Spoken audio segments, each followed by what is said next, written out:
Remedy! Remedy! Why can't I buy coffee at the Oh Dear Diner? It's a game about detectives who drink coffee. You have a perfectly detailed, cozy diner.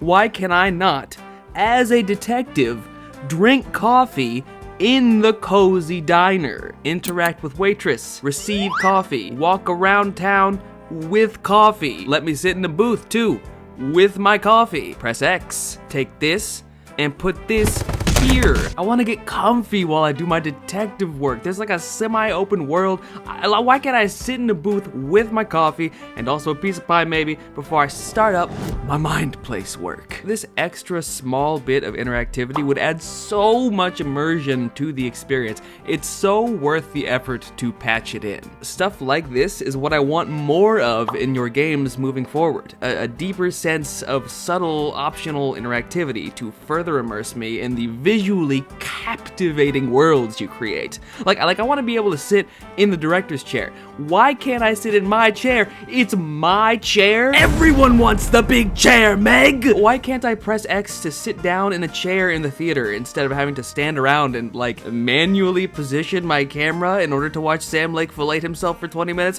Which I loved, by the way. Not being able to interact with the Oh Dear Diner in any significant way makes the location feel less like the memorable, comfy centerpiece of Bright Falls it could and should be, a place you want to return to and spend time in and come to love, and instead makes it feel more like just another sterile piece of video game background scenery, which I feel is an issue with these games' environments as a whole, Remedy's environments in general. They're incredibly immersive in their beauty, but that immersion is broken due to a lack of interactivity. Like, let me play the game's music on this goddamn jukebox. Also, let me listen to the radio music outside of this menu. That's the only place I can listen to it, even though there's no way in hell I'm ever just gonna exclusively sit in a menu for like 3+ minutes to listen to a song. Let me play the music in my mind place while I do the detective work. Let me listen to the music while I walk around town even, while I got my coffee. Saga has an earpiece, for God's sake. Just like Jesse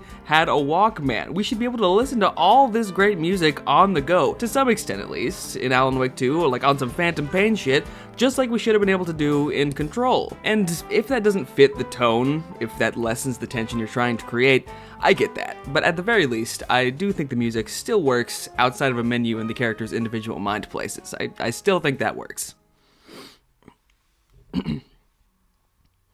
I mean, that's it. That's all I have to say, really. Alan Wake 2 is great. That's my Alan Wake 2 video.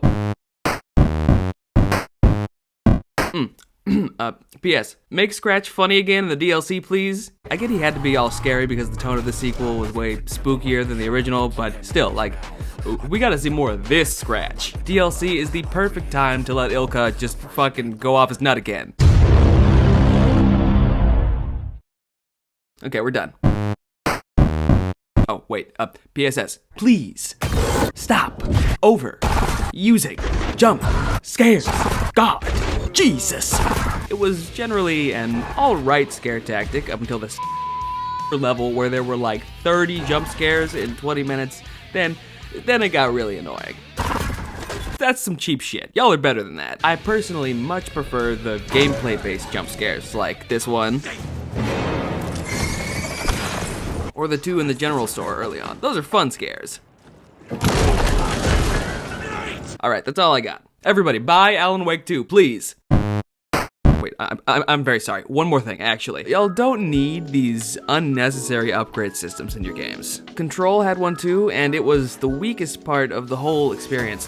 Why would you force your players to sit in menus for minutes, juggling countless 2% stat bonuses when your worlds look like this? Just one man's opinion. Spend more time on this and not this. Spend more time letting people sit down at booths and buy coffee at the Oh Dear Diner, and not on upgrade trees that you can literally ignore the entire game, and it makes no difference. I straight up unlocked 2 out of the 70+ total upgrades in Alan Wake 2, and I did not feel impaired whatsoever.